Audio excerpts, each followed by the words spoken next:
बच्चे पढ़ने में बहुत ज्यादा तेज हैं, उनको तो भाई फर्स्ट डिवीजन से मतलब ही नहीं है, उनको तो मतलब है परसेंटेज से कि हमारा कितना परसेंट आता है।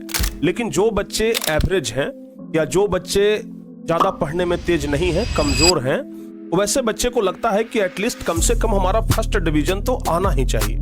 फर्स्ट डिवीजन अगर आ जाता है तो समाज में, अपने दोस्तों के बीच, अपने माता पिता को अच्छे तरीके से हम बता पाएंगे कि भाई हमारा मैट्रिक में फर्स्ट डिवीजन आया है, हमारा इंटर में फर्स्ट डिवीजन आया है। तो भाई फर्स्ट डिवीजन एक ऐसा चीज है जो सुनने में अच्छा लगता है, लेकिन कमजोर छात्रों के लिए बहुत बड़ी चीज है। तो जो छात्र कमजोर हैं और अगर चाहते हैं कि मैट्रिक इंटर में कम से कम हमारा फर्स्ट डिवीजन तो निश्चित कर लें, बाकी परसेंटेज कितना आएगा वो तो बात की बात है, 80-90% जितना भी आप लाइए। जिन बच्चों का तैयारी आधा अधूरा है, जो बच्चे चाहते हैं कि कम से कम फर्स्ट डिवीजन हमारा आ जाए, मैं आपको गारंटी के साथ कहता हूं कि अगर आप सिर्फ क्वेश्चन बैंक भी पढ़ करके जाते हैं ना, तो लगभग आपका 60% मार्क्स तो आ जाएगा। क्योंकि प्रीवियस 10, लेकिन हाँ, क्वेश्चन बैंक कहने का मतलब ये नहीं कि ये मतलब कि पीछे के 2-3 साल का क्वेश्चन पढ़ लिए, कम से कम 10 ईयर का क्वेश्चन आपको पढ़ना पड़ेगा। यानी कि कम से कम 10 साल का क्वेश्चन आप प्रैक्टिस करके जाएं। क्वेश्चन बैंक पूरा सिलेबस को मत छुइए आप, क्वेश्चन बैंक अगर पूरा याद है ना, आप 100% फर्स्ट डिवीजन लाएंगे। ये तो पहला हो गया।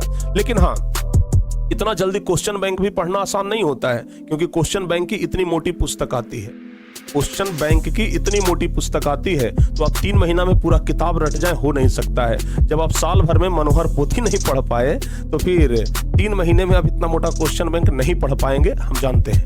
इसके लिए आप लोग क्या करें, हम आपको बताते हैं। सबसे पहली बात कि अगर आप 2025 में एग्जाम देने जा रहे हैं, अगर आप 2025 में एग्जाम देने जा रहे हैं, तो आप ऐसा कर सकते हैं कि 2024 वाले क्वेश्चन को मत देखिए।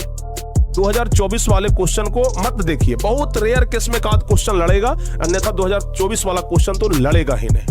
आप क्या करिए, अगर आप 2025 में एग्जाम दे रहे हैं ना, तो 2023, 2022, 2021 और 2020, कम से कम ये 4 साल का क्वेश्चन एकदम पूरा कंप्लीट करके जाइए।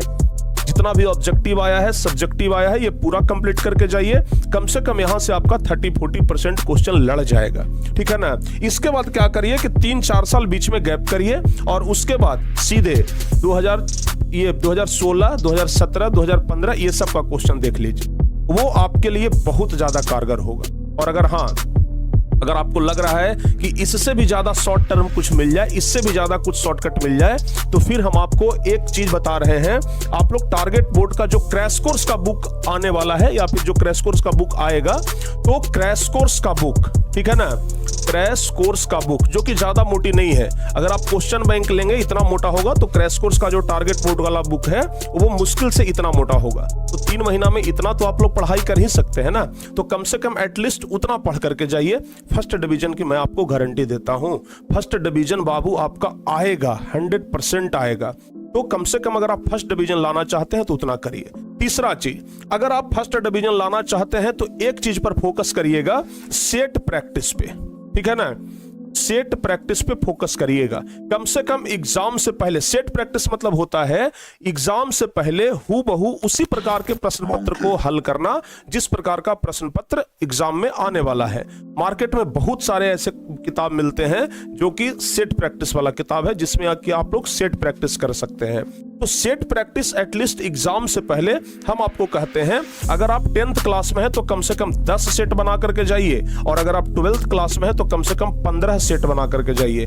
यानी कि अगर 10 सेट या 15 सेट अगर आप सॉल्व कर लेते हैं, सिर्फ पूरा सेट, और हाँ, अगर जिस क्वेश्चन को आप सेट प्रैक्टिस में नहीं बना पा रहे हैं उसको देखिए बाद में कि भाई हमसे अगर ये क्वेश्चन नहीं बना है तो क्यों नहीं बना है, तो उस क्वेश्चन को बाद में देखिए। अगर आप 10 सेट पूरा कर लेते हैं मैट्रिक वाले बच्चे, और इंटर वाले बच्चे अगर 15 सेट पूरा कर लेते हैं, हम आपको दावे के साथ कहते हैं कि फर्स्ट डिवीजन से आपको कोई नहीं रोक सकता है। और सबसे लास्ट बात हम आपको बताते हैं कि अगर आप मैट्रिक इंटर यानी बोर्ड का एग्जाम देने वाले हैं तो मॉक टेस्ट जरूर दीजिए, ठीक है ना। मॉक टेस्ट देना बहुत ही जरूरी है।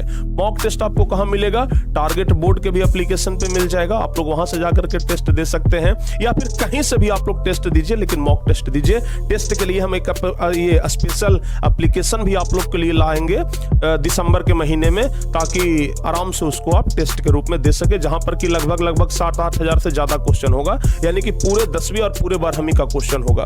तो अगर आप चाहें तो मॉक टेस्ट वहां से भी दे सकते हैं। तो अगर आप ये 3-4 काम करते हैं तो मैं आपको फर्स्ट डिवीजन की गारंटी अभी दे सकता हूं। पहला चीज, या तो आप क्वेश्चन बैंक पढ़ लीजिए। दूसरा चीज, अगर क्वेश्चन बैंक आपसे पूरा नहीं हो पा रहा है तो कम से कम टारगेट बोर्ड का क्रैश कोर्स वाला बुक पूरा पढ़ लीजिए। टारगेट बोर्ड का क्रैश कोर्स भी अगर आप नहीं कर पा रहे हैं तो कम से कम 10 सेट दे दीजिए आप मैट्रिक वाले बच्चे, और 15 सेट प्रैक्टिस होना चाहिए इंटर वाले बच्चों का। इतना कर लें और उसके साथ साथ ये टेस्ट दे दें। बाबू, हम आपको जरूर कहते हैं कि आपका फर्स्ट डिवीजन आ जाएगा। तो अगर आप चाहते हैं कि मैट्रिक में हमारा फर्स्ट डिवीजन आए तो इसके लिए आपको ये काम करना ही पड़ेगा। अगर आप ये काम कर लेते हैं तो आप निश्चिंत हो जाइए कि हमारा मैट्रिक में फर्स्ट डिवीजन एकदम आ जाएगा। हम अपने दोस्तों को, अपने माता पिता को, अपने रिश्तेदारों को कह पाएंगे कि हमारा इंटर में फर्स्ट डिवीजन आया है, हमारा मैट्रिक में फर्स्ट डिवीजन आया है। क्योंकि फर्स्ट डिवीजन थोड़ा सुनने में अच्छा लगता है। अगर आप किसी को बोलेंगे फर्स्ट डिवीजन आया है तो बोलेगा अच्छा चलो बहुत बढ़िया। किसी को बोलेंगे थर्ड डिवीजन आया है, थर्ड मतलब वहां पर थोड़ा सा लो हो जाता है। तो इसलिए फर्स्ट डिवीजन लाना बहुत ज्यादा जरूरी है, और आप लोग इसके लिए अभी से ही प्रयास शुरू कर दीजिए। और अगर आप लोग और बेहतर करना चाहते हैं तो इसके लिए टारगेट बोर्ड का क्रैश कोर्स है, वहां से जुड़ करके आप लोग पढ़ाई कर सकते हैं। लगभग 60 दिनों का क्रैश कोर्स है, और 60 दिनों में आप लोगों को उतना पढ़ाएंगे जो कि परीक्षा में सवाल लड़ जाएगा। तो उम्मीद करते हैं कि ये वीडियो आपको अच्छा लगा होगा, और अगर इसी प्रकार के वीडियो के साथ और जुड़ाना चाहते हैं, इसी प्रकार का वीडियो और देखना चाहते हैं ताकि आपको एक अच्छा सूझबूझ मिले, अच्छा आइडिया मिले, तो आप लोग टारगेट बोर्ड के साथ हमेशा जुड़े रहिए और इसी प्रकार से अपनी तैयारी को करते रहिए।